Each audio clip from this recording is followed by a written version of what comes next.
Hey, what is up, everyone? It's Rich. All right, people have been going berserk. And for what? Berserk. I'm a cornball. No, but yeah, people have been asking and asking and asking for me to do berserk. So I'm going to go through volume 37 and 38.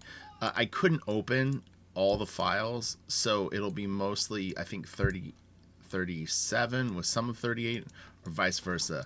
But anyway, there's some really amazing stuff in here. It was funny because I was getting it slightly confused. I don't know either title real well, to be clear. So in my defense, I'm just getting into. But I had started to check out Vagabond of maybe 3 months ago, and then got busy and sort of like it fell off for me.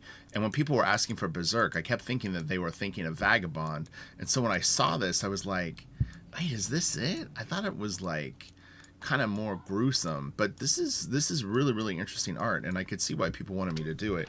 So apparently, based on what people said, there are assistants that help the main artist. So but yeah, let's just check out the art, and thanks for recommending it, and let's do this. This is really cool. There's some nice rendering in here, and this looks like it was hatched by hand. They do there are reprints that are coming out of a lot of these different books, and from the, let me go into full screen mode, Carlos mode.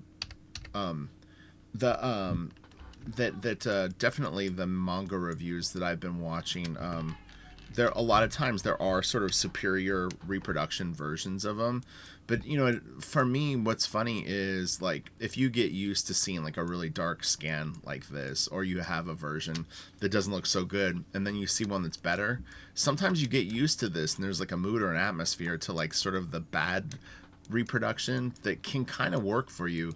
So sometimes it's fun to have both, as weird as that sounds. Like the bad one creates a different vibe, and then the good one, you know, maybe has slightly different color or whatever if it's a color book. But this is great up here, and this looks like a little bit of a screen tone in here. This is really really nice. These aren't super duper high res files. Wow, that is great. Damn. I love stuff like this. God, that is so epic. That is really, really cool. Really, really nice. And I mean, if you I would recommend for people to watch that review. I know it doesn't directly relate to you, but a good review, you can learn a lot from it, and I think that there's some really good tidbits in there. But this is a good example of value, and like this, all this dark frames this beautiful black, just menacing looking like orb or whatever it is, and then this stuff all frames. I'm gonna have to shut the door. My neighbors are outside playing. Everybody's getting stir crazy as we move into more days at home. But you know, I mean, this points you right to what he wants you to look at, and he brightens it up so that you have no doubt. And there's not this contrasting darkness on these characters that would make it fight with this or this. This is all very, very clear and separates well. So that's what you want. You know, you don't want like this sort of shade of gray on everything on the page. So these are very, very nice examples of black and white art with screen tones that read very, very clearly. It's good stuff. I've heard this is a really good story too, so I think I want to say that Vagabond is the one though that people say is like the greatest thing ever. And One Punch Man, I have been checking out One Punch Man and Vagabond kind of at the same time.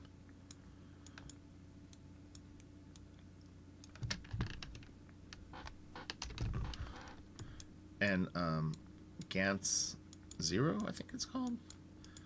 That was Travel Foreman recommended that to me. And I don't know if you know who Travel Foreman is. He's a really, really good comic book artist. He's an American artist, but has a lot of like manga influence in his stuff. And he wanted to collaborate. We're going to hopefully at one point do a book together where we both draw it and ink it. So it would be a full-on collaboration of two artists combining to sort of play up their strengths and do you know, like a manga-inspired series, sort of in the vein of, I guess it's Gantz Zero. I'm kind of spacing. Like I said, it's all sort of new stuff to me. What was funny is I had been watching the show on Netflix, like the CG cartoon animation, anime. And it was really cool. But I know that the book is better. But this is nice. I like this a lot.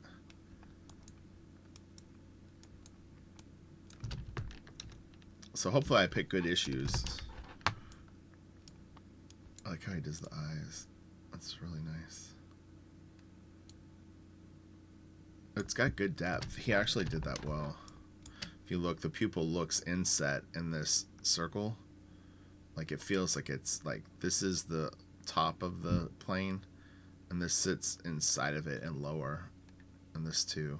It's really, really nice, subtle. And good mouth. Doesn't look flat. Even this.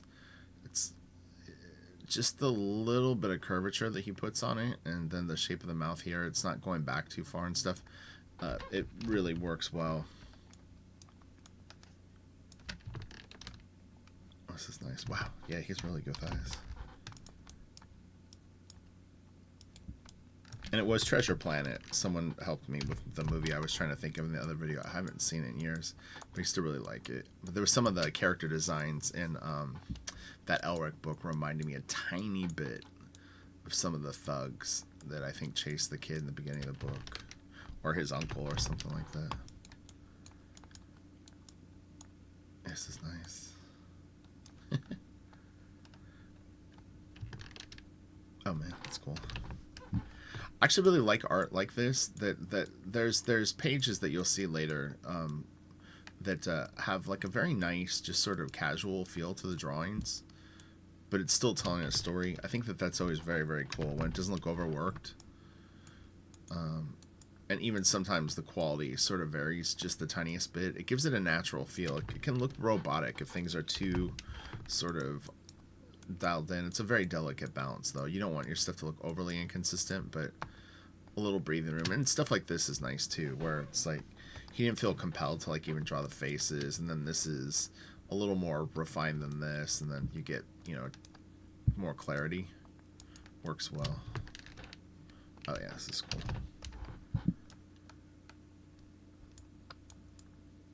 I actually saw a really interesting. It was a series of photos from the Phantom Menace, like the making of the Phantom Menace and the race scene, and they used colored Q-tips in the crowd to make it look like people from far away. It was really weird when you would see it up close. What it was just Q-tips spread out about maybe 2/8 of an inch apart. Some were pink, some were yellow, some were orange and blue and stuff like that. And from 8 feet away, it just looks like a ton of people. It was very weird. So you could seek those out. They're sort of floating around. I guess it's the 20th anniversary of that movie.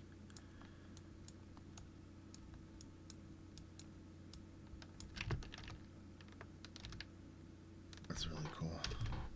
Yeah, I think when I was seeing pieces like this, I was like, oh yeah, this must be that Vagabond book. Berserk fans are like, no, dummy. Jesus crap. His helmet's cool. I like the layers on it. But yeah, I'm just learning about this, so you've got to cut me a little bit of slack. This is nice.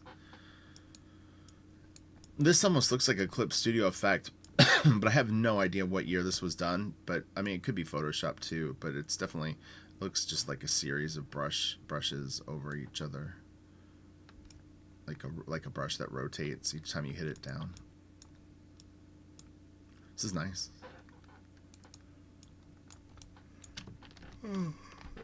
It doesn't remind me of Final Fantasy VII, but Final Fantasy VII sort of comes to mind when I see stuff like this, and that was such a fun game.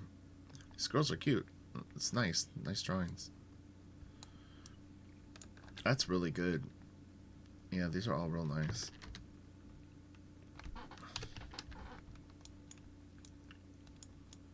It's a good profile. See, these are nice profiles. They have a depth to them. And part of it is the way that he does the eyes, because he really, you've got the lid. Do you see how it wraps around the eyeball, and the eyeball sits inside of it? That helps immediately. And then he's got a really exciting silhouette shape. It's very like Rockwell or like that classic illustrated sort of vibe to it.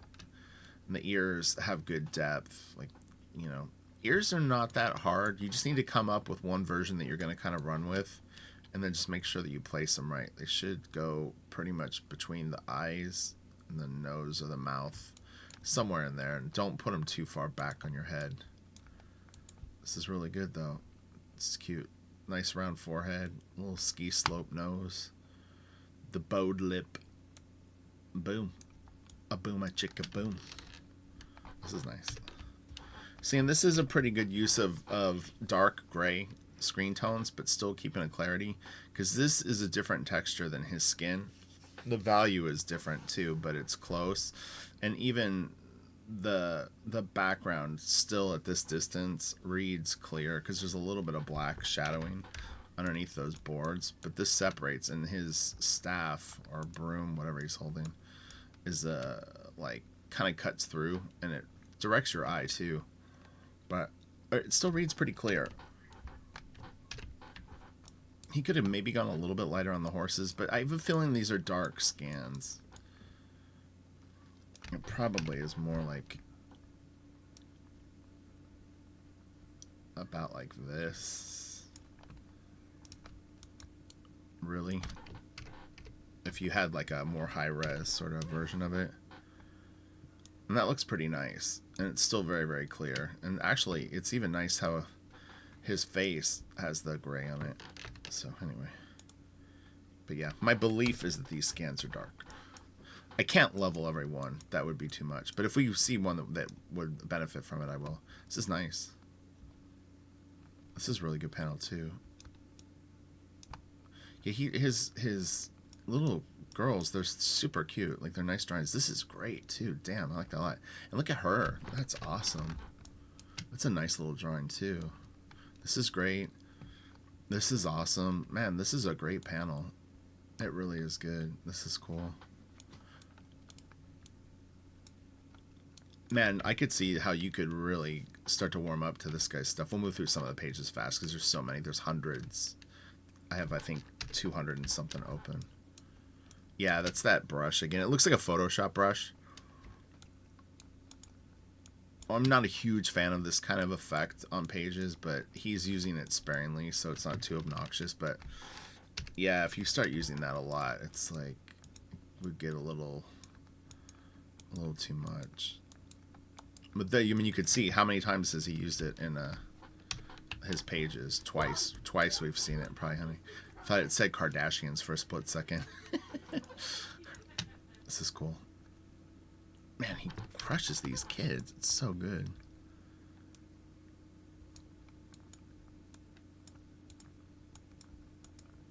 I worked on a book called Madame Xanadu that had stuff kind of like this.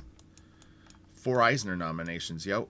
But yeah, Amy Reeder, Hadley, and Matt Wagner. Matt Wagner wrote it, and then Amy Reeder penciled it, and I inked it. And was cool. It was like Madame Xanadu would sort of travel through time and like kind of like try to thwart historical moments. Like one little short arc we had was Jack the Ripper. Another would be, you know, like maybe set in this time and place, and you know, she would try to sort of like help along history. It was cool. But yeah, it did well. This is a great shot. So this is maybe where he incorporates his assistants. And someone had mentioned that he pretty seamlessly incorporates them, and I would agree that overall, I think this stuff looks really consistent. So this is a very nice use of help. It's funny because this looks familiar, like the city itself. It must be based on something. It's cool, like these courtyards with courtyards inside and stuff. Oh man, look at that. That is cool. Woo, that's nice. Yeah, that is cool. That is really cool. Holy moly. Dang. We'll definitely have to hit Cerebus too, because Cerebus is like killer, and it would be a fun one to go through in this vein. And Sim and Gerhard really did some beautiful art, so that'll be cool. We'll have that. That's in the queue now. And I saw someone mention Keith Giffen, Trencher. I have those comics somewhere, but I have not even seen them in so many years. But if I do spot them, I'll grab them. I definitely had them for sure, but I haven't seen them in like forever. This is cool. Man, that's wild. Oh, okay, I was reading it wrong. I'm sure someone can guess what I thought. I thought that this was like a monster, and then I was like, is this dude like coming out of his like, tail? What is going on? So this is some kind of a beast, but man, that looks really cool. It's kind of got a Brian Bolin vibe in a funny way, like when Bolin would go super crazy with stuff. Just this, and the fur and stuff. Man, this is amazing. Look at this guy. He's a little wolf boy. Wolfin. Oh wow, it's a bow. That's cool. So the bow attaches between the antlers and the horns on this thing. That's really cool. Is he attached? I'm a little confused on if he's attached to this body. It kind of looks like he is. Oh man, this is a great page. I love long, tall panels like this. That's a great hand. That looks really, really sharp. This is all really cool.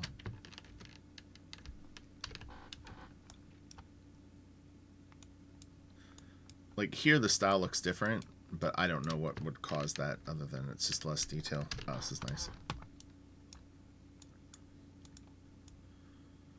Cool lettering. Man, that's awesome. And you know, I mean, I would guess originally it would have read like this. And you would read from right to left and then come down and go out this way, if I'm not mistaken. Yeah, you would read like this, like this, like this to this. No. No? Maybe, I don't know.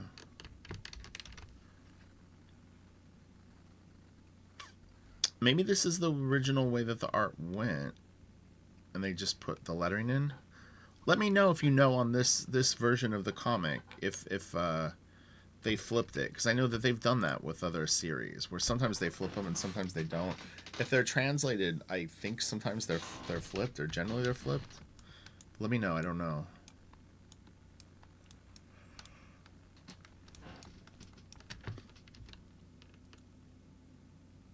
That's cool, horse face. You don't say that often. And that's a big rooster. Cock-a-doodle-doo. Oh man, look at that. It's an angry cock. Man,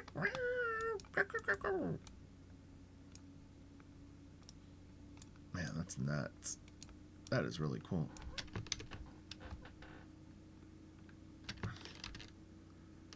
That is cool. And that is cool.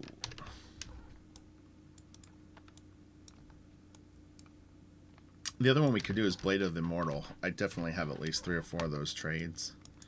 And some of just the regular comics, too.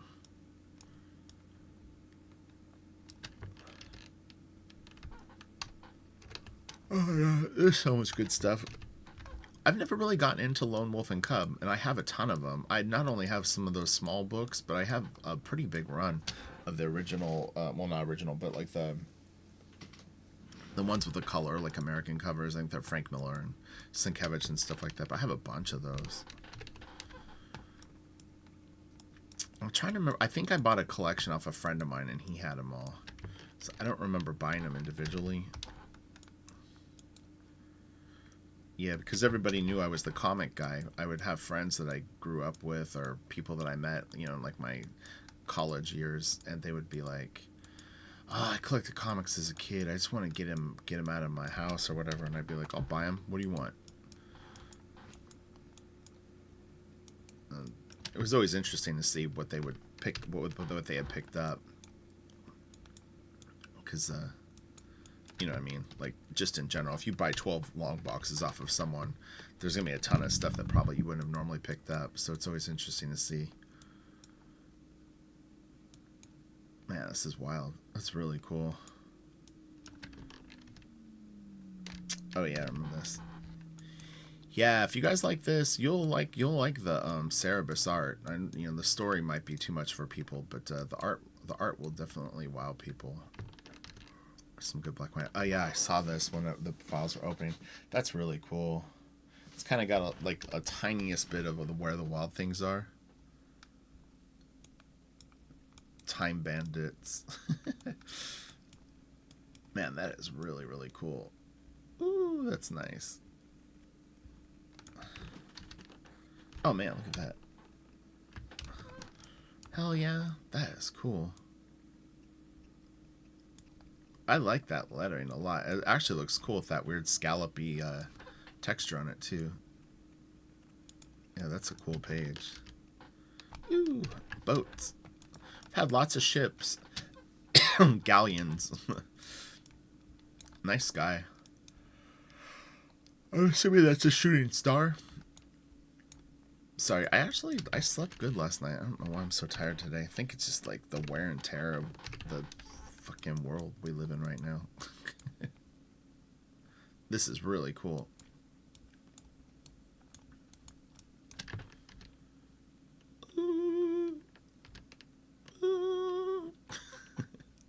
That's pretty insane.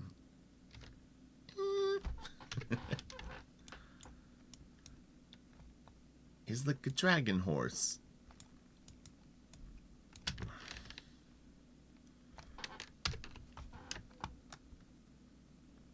That's cool. I like that.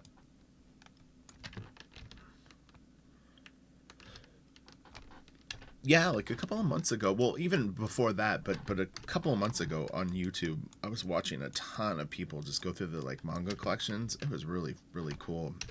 I love seeing people's collections and stuff. Here's that texture again. But again, he used it so sparingly that it's I think well executed for something like that.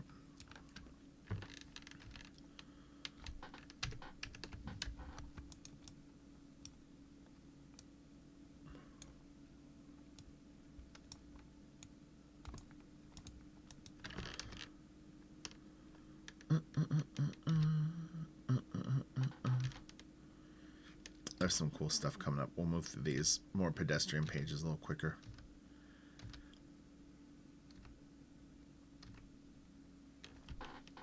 When I saw this, it reminded me of Jeremy Bastion's art. Actually, I've met Jeremy a couple of times. He's actually very nice. We've become friendly. I don't I'm really keeping super close touch with him, but he's awesome. And I gave him a bunch of my black drawings, and he gave me a bunch of his stuff. And it was like, wasn't really like set up like a trade, but I was just like, I'm like, I love your art. Here, take these. And then he was like, dude, he's like, here, just help yourself. So it was cool.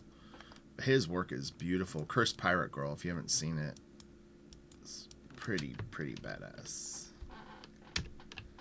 This is really cool.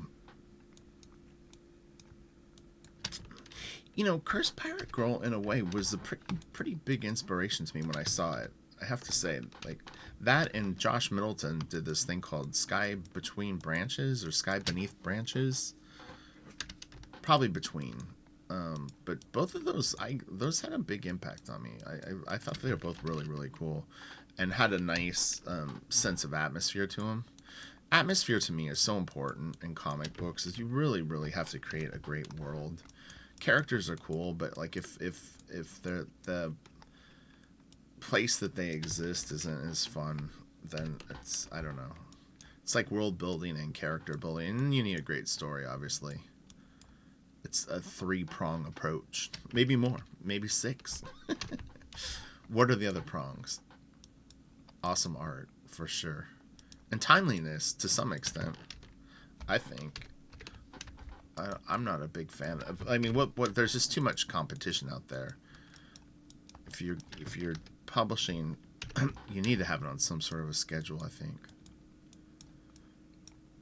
It's a nice arm.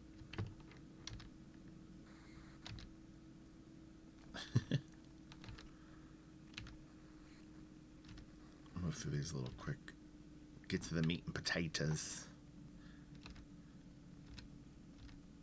There's so many pages. That's pretty cool. Again, that nice lettering with that texture is very cool. This is awesome.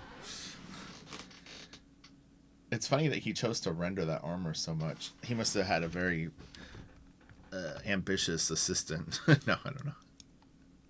It's cool. Yeah, he's like, I'll crosshatch everything. It's fine. Oh man, it's awesome.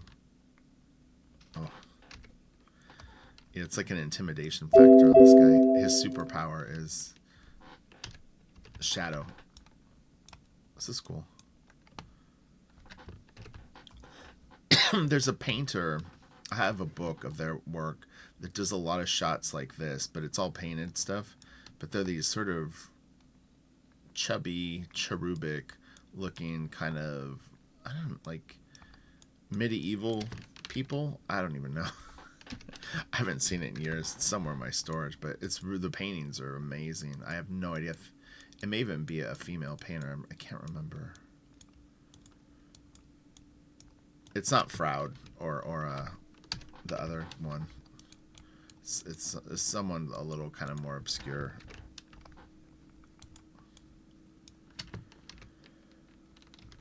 Well, man, speaking of Froud, there's so many artists I could go through that were old school book illustrators. Oh my god, there's so many kick-ass ones. It's never ending. We could go through a bazillion books, and there'll still be a bazillion more. And again, that's why I remind people, if a comic book isn't to your liking today, it's okay. There's more stuff out there. Just go find the good shit. She knows. That's funny. That's cool. Look at his hair.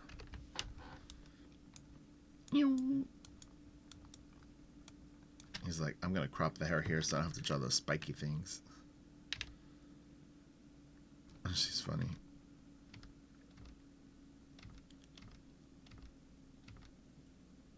I don't want this video to go too long. That's nice. This is so cool. Kind of looks like Bruegel. I think, was it Jan Bruegel?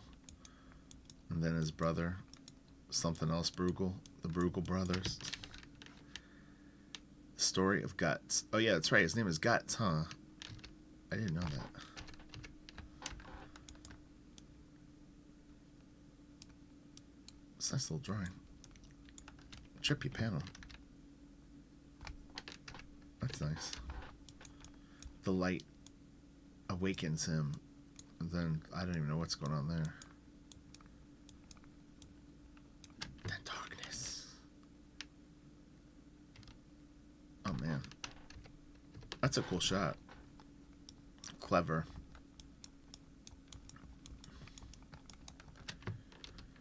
Oh, that's nice. Very, very good head right there. It's funny, at times it almost looks like it's still in pencil, but it's hard to tell from this reproduction. It could be watery ink or something else, but yeah, it's funny. It's pretty light touch.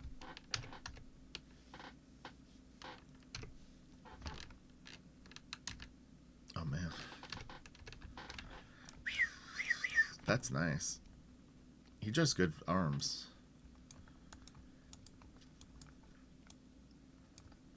That's really, really cool. That's a great drawing. I'm setting back and soaking it in. Both of these upshots are really good. They're tricky.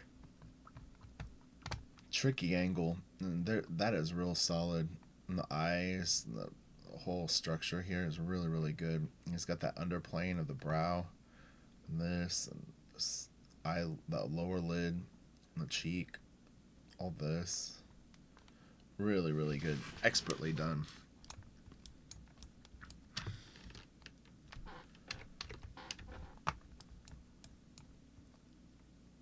Yep, this is good too. Oh, that's not good. That is really not good.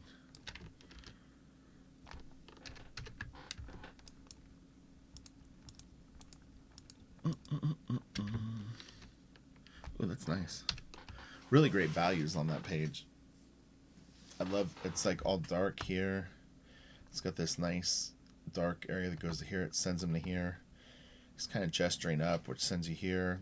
This scoots you down, and then these scoot you up in the dark. You know, really kind of pulls your eye. And this too. Dark, dark, dark. Very, very nice.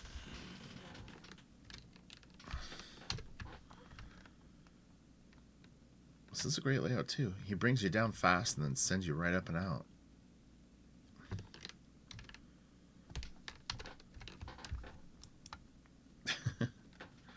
Hello. Oh, that's cool.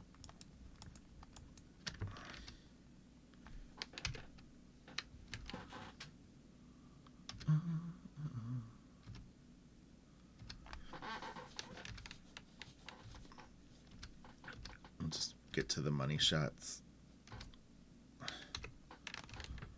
Oh, that's cool. The mermaid are like, hey, come back. Oh yeah, I remember this. Oh, I'm gonna fix the levels on this a little bit.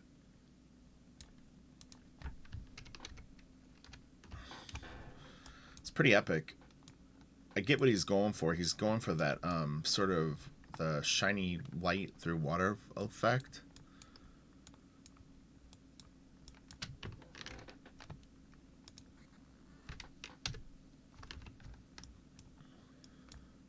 Yeah, it's a little too busy. If it was the way that light goes through is a little more spread out. It's super intense, and it starts to look like puffy clouds a bit more. He needed to look at more reference. Everyone's like, blasphemy. Just saying, everyone's got little things that they can improve on. None of us are perfect. The best artists know that and understand that. And honestly, when you get good, it's hard to get real feedback because no one wants to tell you. It's like, you don't want to tell someone that's an awesome artist that they're slipping on something.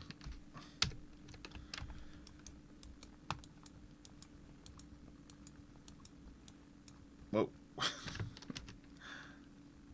That's crazy.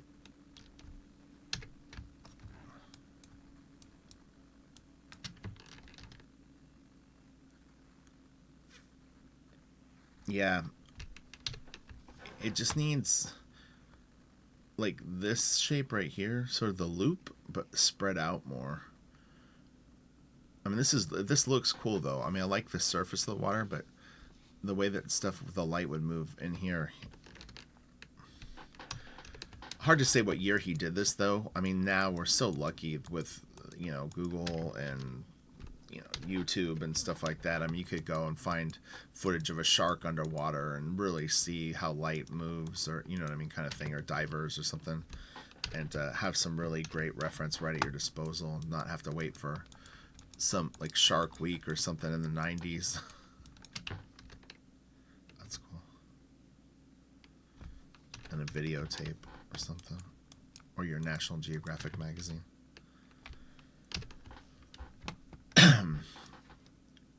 Yeah, again with the great profiles.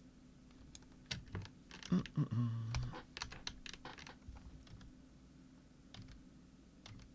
think we're getting towards the end here. Well, hopefully that was fun and I picked a decent book. Decent volume.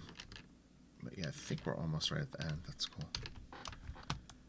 Yeah, that was really fun. I would definitely check out more of this artist's work. And yeah, solid.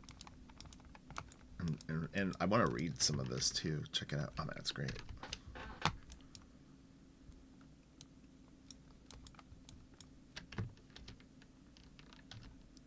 Oh, look at that. Wow, that is so cool. Oh, you know where I first heard about Berserk? Is there's this guy that collects statues. I think he's called Viet Collector. He has the most insane statue collection. He's only been on YouTube for like barely a year, and he has so many subs because he's such a likable guy, and then he's killing it with his collection. Speaking of that, if you've got to the end of this video, please, I'm trying to build my channel. I see comic book channels with, you know, 200 to 400,000 subscribers. We can get there, but I need your help. We can do it. Let's get to 500,000. This is awesome. I need better production value, better thumbnails. All of that stuff needs to be better. This is cool. Better editing. Better host. More better.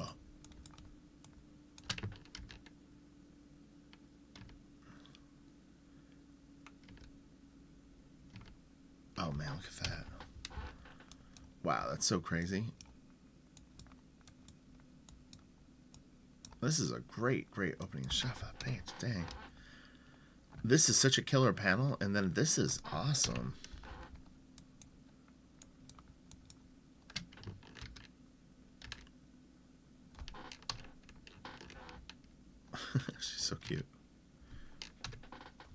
It's very dark. Very, very dark. I'm gonna take a sip of water really quick.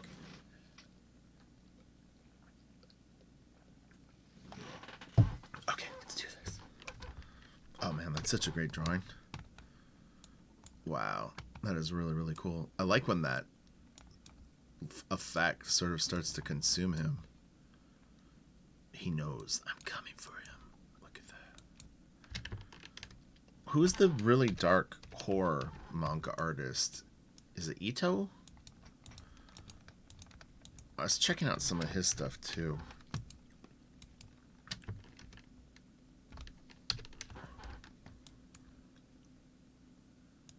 Man, that is so cool.